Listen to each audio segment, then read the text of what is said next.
This video is to fix the climate control circuit board for a Toyota Highlander. This is a well-known problem that the ribbon cables that go between these selector switches will break, and so the solder connection, the wire right down inside here, will break from vibration. There'll be one or two wires that are left after a little while, and my friend's kid would hit the dash of their car, and the heater would turn on. So it would jar this just enough to get it to where it would make connection and turn on the heater, but outside of that, it wasn't working. So I fixed his other one, and for his other car, and so we're going to show how to do it with this one. Basically, in the last time that I fixed it, I had some 22 gauge wire. It is stranded wire, so it is flexible, and it's going to be that would be pretty sturdy. I just found some ribbon cable that I have here. So this is a long one, but I'm going to just solder them into place, and then I can fold it back down into the side. And so this little flexible cable will likely break the same way. You know what? Now that I've said that, I don't want to use this stuff. I tell you what, I'm going to use this 22 gauge wire. This is Teflon coated. It is a very high quality wire. You could use PVC coated wire, like stuff that you would get from Radio Shack or something. But this is a good conductor for long-term reliability. We're going to disconnect these. I'm going to heat these up here and vacuum off the connection.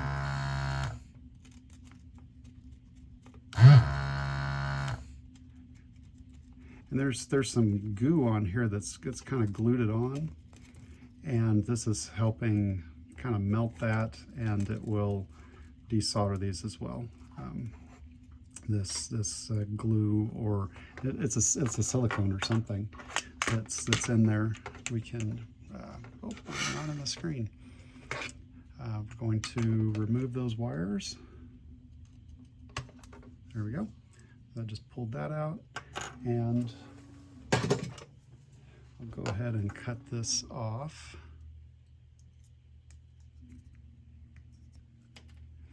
And so we've got to clean out these connections here. So we will desolder this, and pulled it down into the tip there. So we'll just pull that out and throw that to the side. And we'll clean out this one.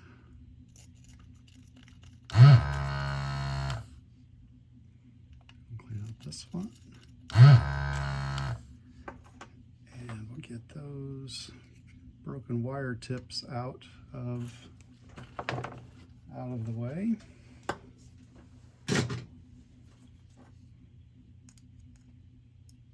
Clean that off, and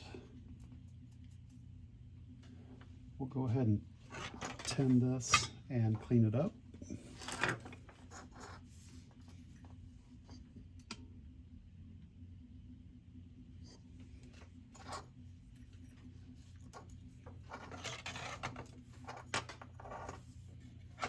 So go ahead and we'll put a little bit of solder into that hole, and then we'll vacuum it back out again, and that'll help clean out any junk that might have been in there.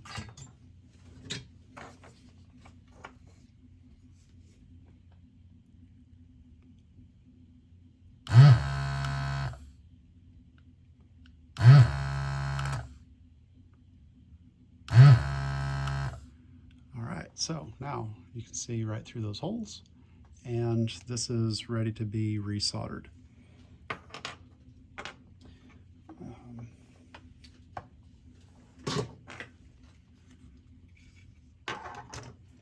this needs to be cleaned up just a little bit. So we'll clean out these holes. I will put some solder into these holes here.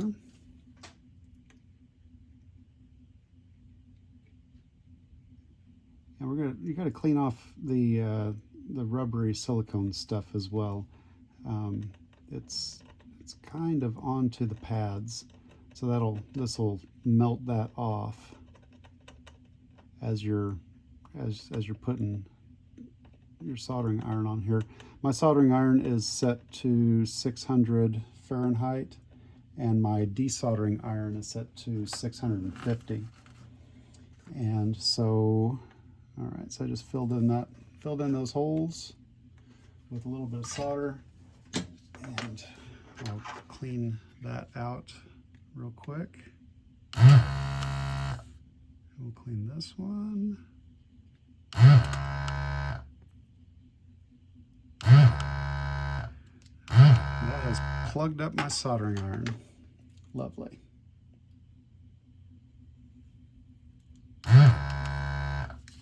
So I'll show you how to clean out a paste soldering iron while we're at it. These things are notorious for getting plugged up with solder. As you vacuum it out, it will plug up right down inside there. So you got to have this tool to put a little wire down in there, and that will allow it to.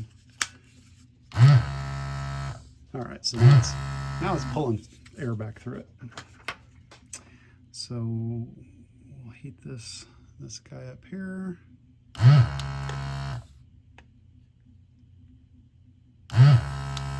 There.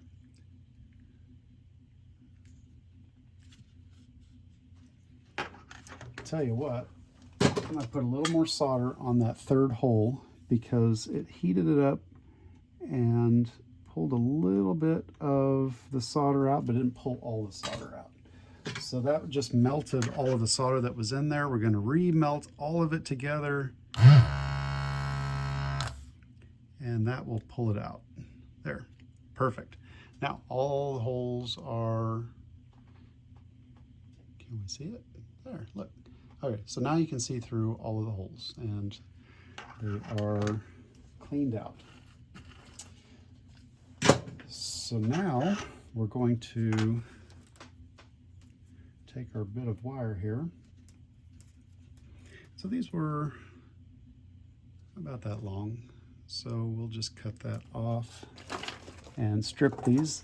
I hadn't intended on doing this until I started making the video, so I would have had these already cut and stripped, but here's how I go ahead and do this real quick.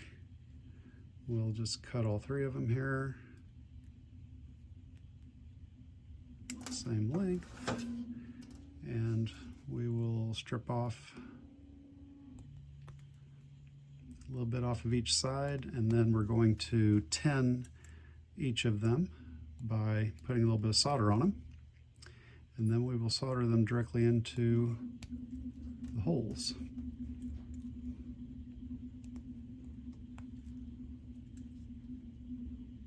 These are 22 gauge wires. I think I mentioned that earlier. And they do fit into the hole, which is important to know before you get started here. You want to strip it long enough so it can go into the hole, through the hole, and come out the other side just a little bit, so you have a good solder joint.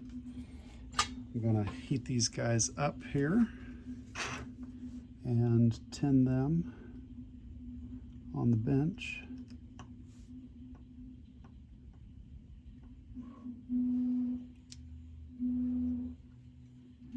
I tell you what, I'm going to edit this out.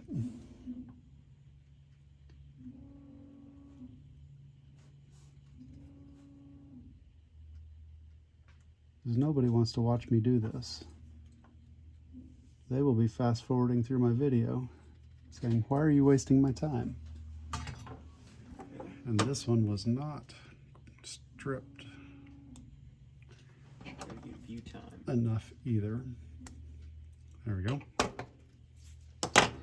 So put a little more solder on that. And did I get all of them? I didn't get that end.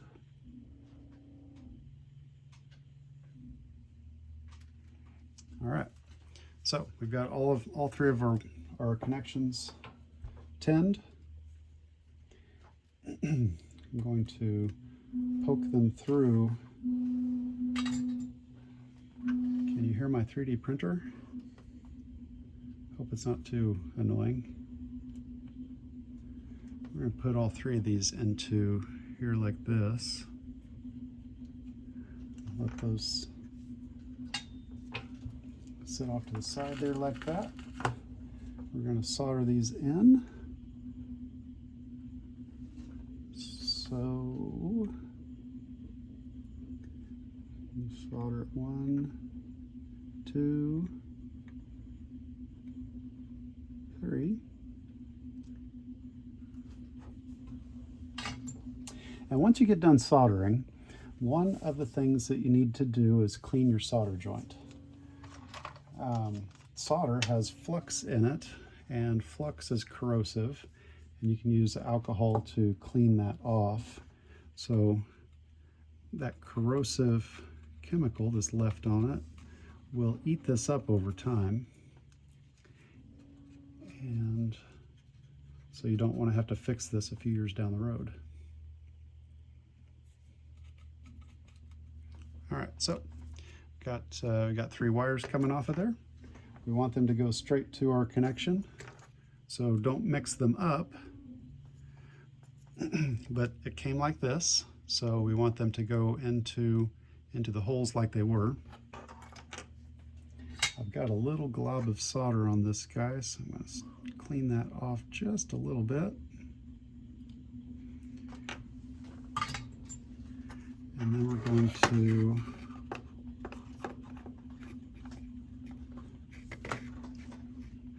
put all 3 of these through here.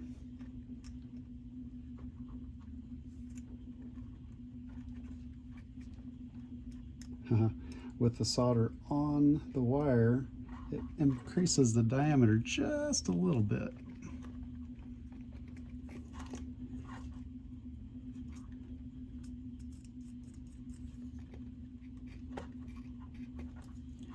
So the 22 gauge wire is just a little bit bigger. And there, it didn't want to go in, but now it did. Got one of them in. The second one, because I cleaned it off, is a little bit bigger than it needs to be. Dang it. So these are some of the problems that you could have if you've never done this before, or if you're trying to do it in a hurry and make a YouTube video. So you can heat up a little bit of solder and straighten this out, make it a little bit thinner, pull some of the solder off of it, and clean it up so it's more of a point. And once you do that, it should go in easier. Got the first one.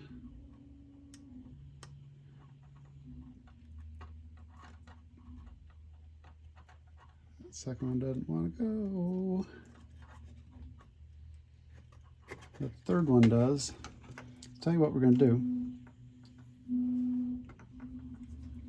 We're going to heat up that second one, and we're going to push it in.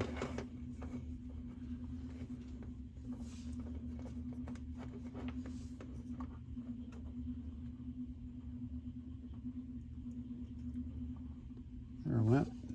Okay, so that second one went in.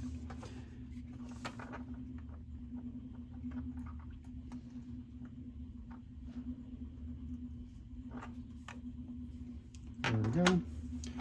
All right, so we're going to solder the other 2 from the proper side where we don't want to do this. So we'll heat that up.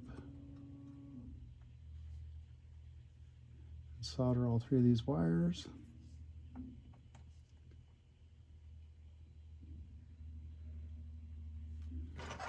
There we go.